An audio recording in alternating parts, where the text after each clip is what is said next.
Okay, Bifrosters, this is part 2, where we're going to go in and start looking at how we create this noise. Here is the network that does that, but really all we're going to look at is this, which is what's generating the noise for me. So we should start off with what noise is. So let's just go back to noise. This is noise of all frequencies within the range of -10 to 10. You can see it's as completely random as Bifrost will let me make it. It's pseudo-random, but I'm not going to go into the math behind this today. However, that being said, this is noise. This is what everybody thinks of when they hear noise. A bunch of random values. In this case, there are 100 of them. Now there are 200 of them. And you can see that they are just random. There's no relation between what this one is doing and what this one is doing. Or what this one is doing and what this one is doing. They are as if you tossed a coin 200 times and then recorded the results. You see some patterns in random noise, things like runs, like this, where you have a run of similar numbers. But overall, you can see it's almost completely random. And as such, that's almost useless to us. I would possibly use a completely random setup if I was scattering rocks on a plane. But even then I would take into account what the geometry was doing. If the plane was absolutely flat, then I might use a random distribution like this. But more often than not, a completely random distribution isn't really of any use to us when it comes to generating geometry, doing VFX or whatever. But this is, to explain really quickly how this works, this is a loop, and it loops this many times. 50 if you like, a bit easier to see. So let's go ahead and put one together to see how that works. I'm going to just use the same setup I've got here, but I'll rebuild it so you guys can see how that works. I'm just going to use the same cube. It's just a mesh cube, 1 by 1 by 1. I'm going to put that into a for loop like this, and what we'll do is we'll unplug this guy so we can watch it work. Now the very first thing I want to do is I want to repeat this a certain number of times, this number of times to be precise. Let's start with 50 so that we know what we're doing. We know the cube is 1 by 1 by 1. So what I want to do is I want to place that cube, let's translate the points, I want 50 cubes basically, that start at 0 and go out to 100, because I want to use the width of the cube, which I know is 1, multiplied by 2. So I'm just going to use the current index for that. Multiply the current index by... Actually, I don't need to do a multiply, do I? I have this cool node called twice of. It comes with Bifrost. Let's use that, and then we'll turn that into a float. Oopsie daisy. We want 2 floats. Twice of the current index, 2 float, and that's going to go in my x direction. So I need a value. So this is the part of the series which is the practical stuff. So I'm going to try and divide these up so that you can have a look at the theory and the practice all at the same time, and everybody's quite happy. So all I'm going to do is plop that into the x, pop that into the translation, and then output that. And maybe if we hook it up to the output, we might get something. Yep, that's what I wanted, 50 cubes, just like this. Now I'm cheating a little bit, and I am making sure that my cube's base is its pivot. So if it scales, it'll scale this way, but its pivot is basically there rather than in the center like it normally would be.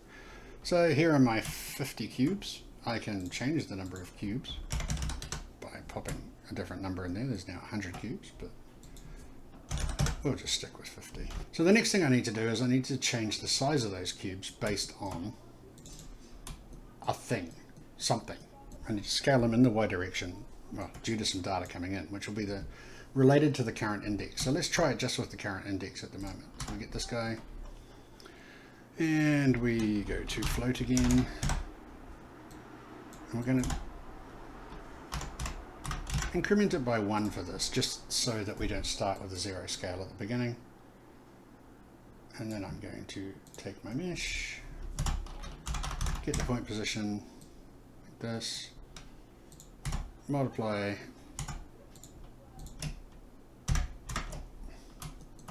Do I want to multiply? I think I probably do. I only want to multiply the y by this number coming in, which is 1, 2, 3, 4, all the way up to 50. And so this is another good little Bifrost trick. You can split out your vectors into floats and just work on the floats. And once you're done there, you can put them all back together and you get a vector at the other end. So the x and the z remain the same. And now we should just be able to go set point position on our output here. Drop those in. Aha! Well, something interesting has happened. Oh, I know what. I used the wrong point position. So really what we need to do is use this point position here coming out. There we go. And now, get rid of that. Right theory, wrong execution. Story of my life. So this has achieved what we were looking to do. We are affecting, let's just go to the front view. We're affecting the height of these cubes by some data, and that data at this point happens to be the current index coming in with 1 added to it, turned into a float, and then it's just being used to scale the cubes. It's probably the simplest way to go about it. So how does this relate to noise? Well, this is a form of noise. It's just an incredibly regular one. It's a pattern that starts at 1 and finishes at 51 and increases along the way. Let's make it a little more random, shall we? So if we think about it, we need a random number to go in here, and that number needs to be between, say, 1 and -1, or 10 and -10. So the very first place we go is random value. And don't forget this is in a loop. We Bifrost, why? Just why? Every single time. Don't forget this is in a loop. So even though we could do this outside of a loop implicitly with arrays, I'm doing it in a loop so we can actually affect things one at a time, sequentially. There's reasons, that works. So the easiest way to get a random value between x and y is to use the random value node. And this generates a random sequence that you can pick out which index you want and change the seed of. So every time you change the seed, it makes a new random sequence, which is great for us. What I could do is I could just leave the seed as it is, and I could just pop that straight into the index. In fact, I could pop this straight into the index. So the current index, which starts at 0, goes 1, 2, 3, 4, 5, 6, 7, 8, 9. It's generating one random sequence, and it's picking those numbers out of that sequence. If I do it this way, I can also generate an entirely new sequence every time we go around the loop. But I'm going to go with that one for now. Now this is already putting out a float because I've the min and max are floats. At the moment it's 0 and 1. So let's change that to something we can see, -10 to 10. And then we plug that into our multiply, and we're back to, straight away we're at noise. This is a nice random noise, and you can watch this change if I say like, give me the second one, or third one, or the fourth one. It's going to be random every time. But we've really quickly just generated some noise and applied it to this setup. And I don't need this anymore.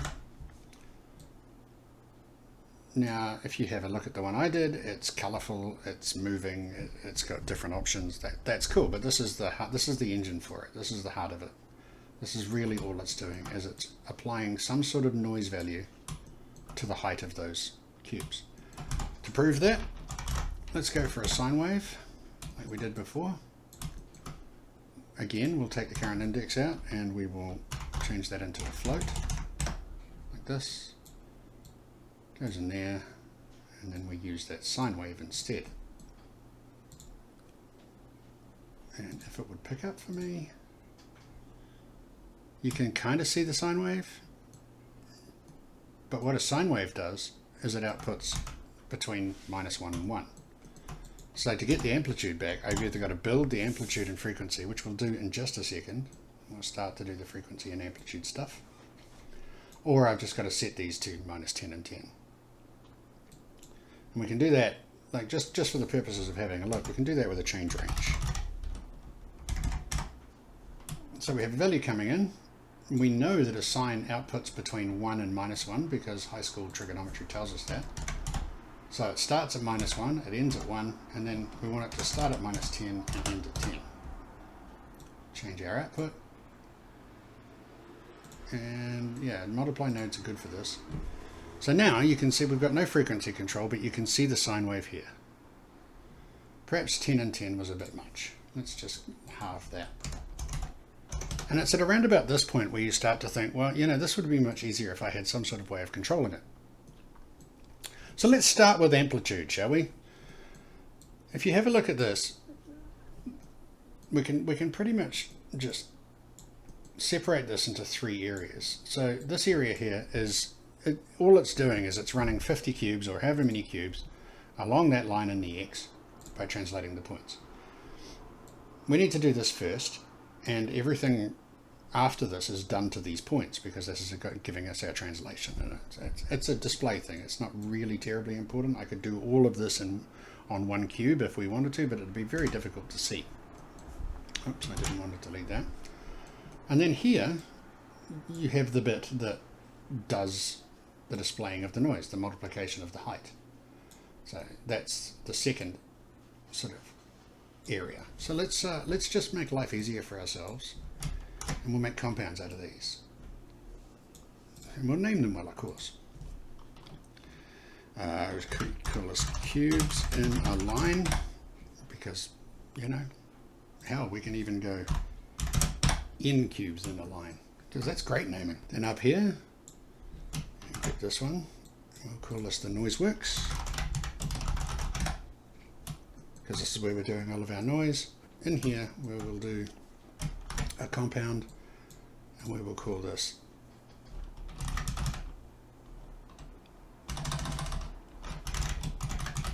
the scaling engine. So now we have 3 things that are very well named, and we know what they all do. Feel free to change the names in yours to reflect something that might actually make more sense to you. But now we can go in and we can start working on the noise stuff. So it just keeps things easier. We've got our random value here that we've just kept around because we want to use it maybe as an option, just to have random values rather than sine values. And at any time we can switch that over and it becomes random again. So I think the first thing that we need to do is stop fooling around with these change ranges and put in a proper amplitude.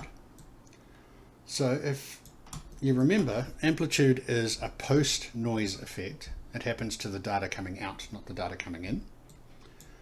And it's possibly the easiest one to implement because it is really just a multiply. Let's get this change range out to avoid confusion. So right now our sine output is between -1 and 1.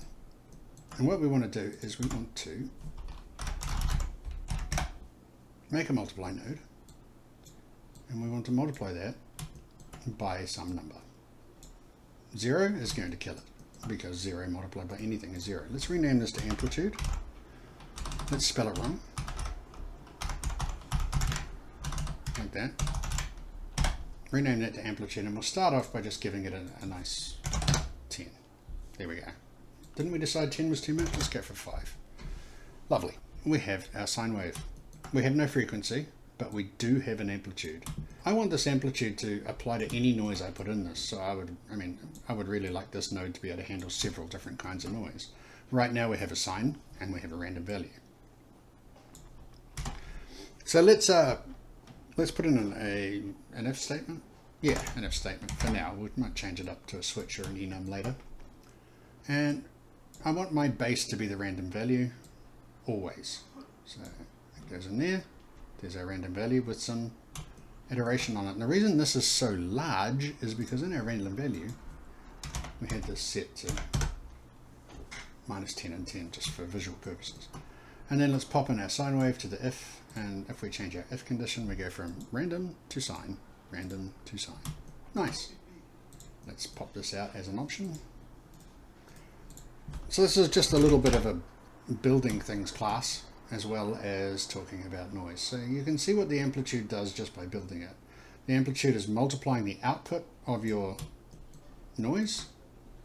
This can the amplitude is multiplying the output of your noise by a number, and that number will change how big or how much is done to that noise. So you can see that there. Right, that's amplitude done. Great. Let's do frequency. If you remember, frequency was a pre-noise operation, which means we do it to the data coming in. And the data coming in at this point is this current index. We're using it straight as an index here, but a float here. I'm going to change that here so that I can use a float value to set my frequency. So I'm going to break this connection here. And this is going to look a bit silly to start with because we're going from a long to a float to a long and then back out. You'll see it'll make sense when we start doing the frequency. So let's do that now. So I've got a random value and a sine value. They're my two kinds of noise. I've got an amplitude. Everything's working. Let's just check that. Let's change that to 10. So we've got more amplitude and then make sure it works for both, which it looks like it does, which is great. So now frequency. Frequency needs to be done to the data coming in. So this is why I've converted this to a float. I'm going to take this, I'm going to multiply it by something, some number. And what that number is going to be is our frequency. So let's put that there. And I'll just move this to the bottom. And now we can take this multiply. So this is our frequency coming out to here. And again, it's going to go blank because 0 multiplied by anything is 0. We don't want any. Frequency of 0 means nothing is happening. So let's just go to 1. Great, that seems to be working. What happens if we go to 0.5? Now we're getting a frequency working. And this looks like the most simple thing in the world that you probably already know and are saying to me, Jason, why are you showing us this? Why are you teaching your grandparents to suck eggs? Because I'm doing it because this applies in all kinds of situations, and it's the basic stuff. It's the multiply coming in, multiply coming out. Multiply coming in is frequency.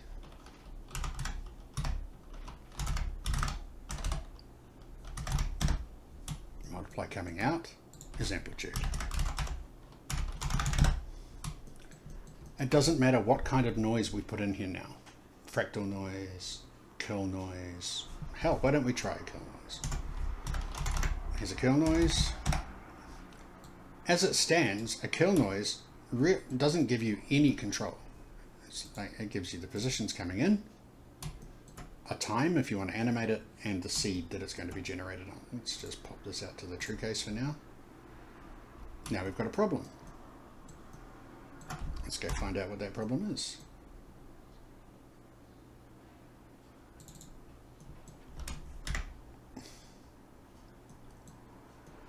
The problem is that we no longer, if we change it to a curl noise, I believe that we no longer have, we have a vector coming out. So we need to fix that by cheating. It's going to take the length of that vector to turn the vector into a float and go there. There we go. Of course, the length of a vector is always positive. But anyway, this is curl noise. And I can now change, because I've hooked this up, I can change the frequency of my curl noise.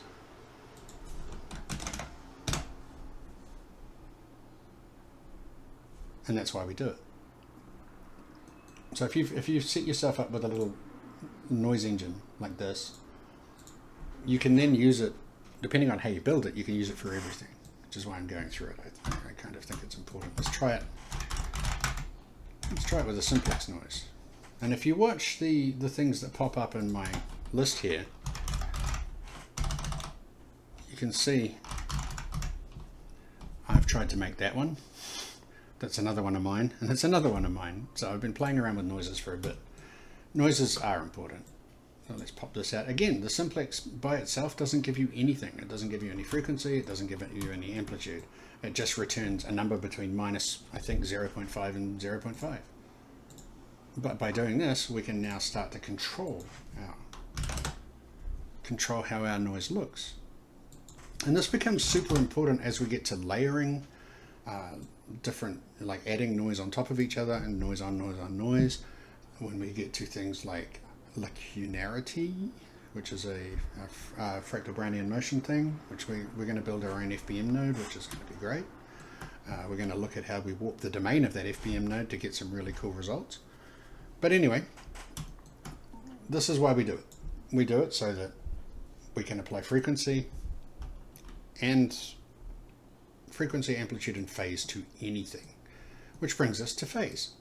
Phase is the last thing, and it's an addition to the input.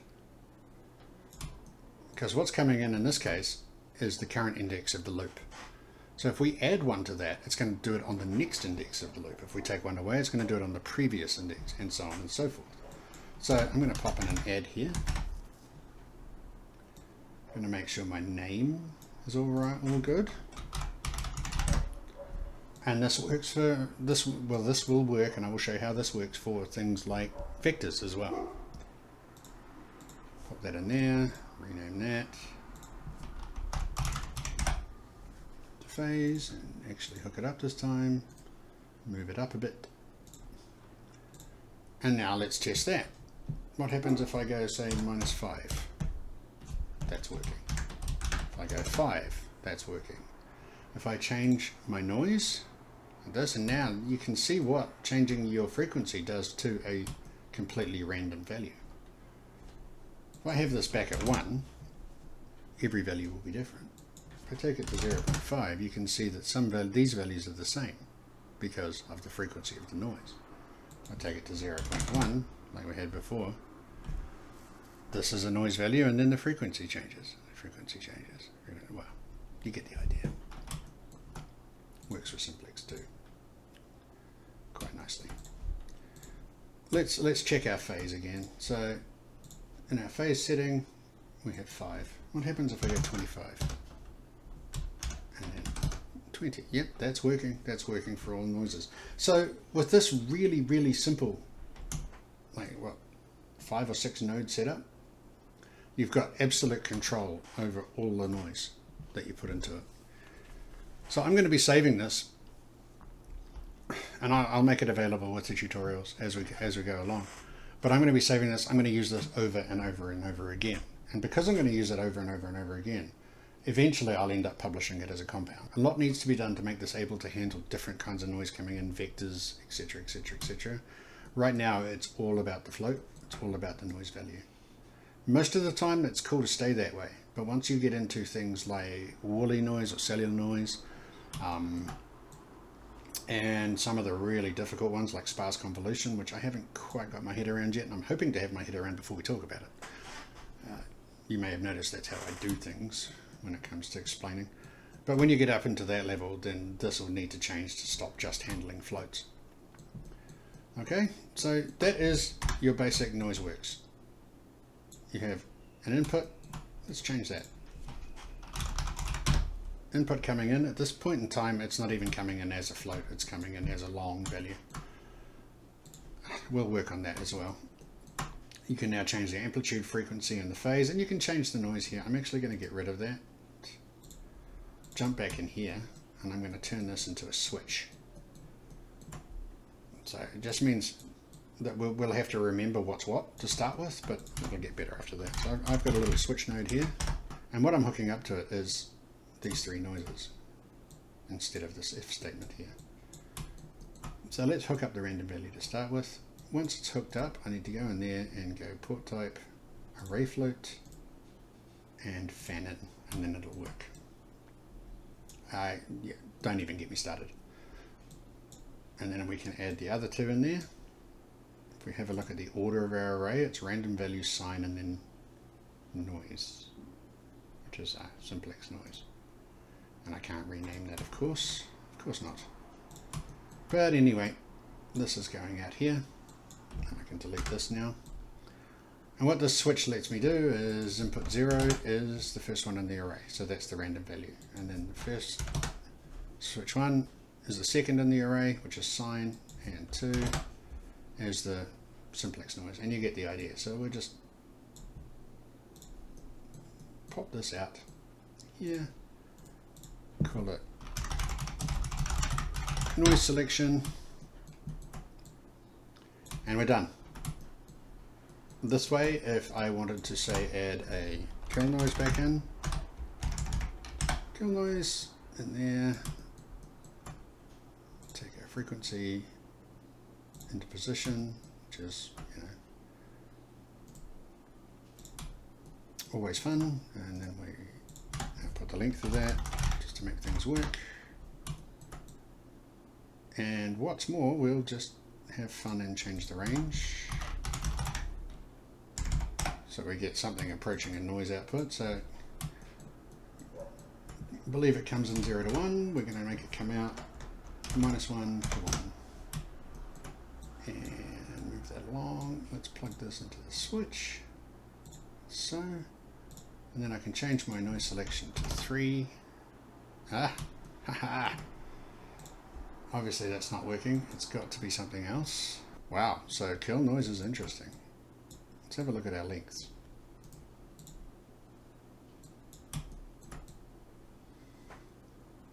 Then we're coming in basically 0 to 0.5, which is why things are getting a bit weird. There we go. That's fixed it. So remember, this isn't totally accurate. It's just going to give us a representation of kill noise and allow us to do all our cool things, like let's have it a bit more frequent, or a bit less frequent, so you can see the shapes and things. It becomes relevant later, I promise. All right. So this is now becoming important. This is our Noiseworks. This is where we're going to build our noises. We can add our amplitude, frequency, and phase. You can use this node as a base to put all kinds of things into, and we'll be using it more and more as this series goes on. So I hope you enjoyed this, and we'll get back to the theory. See ya.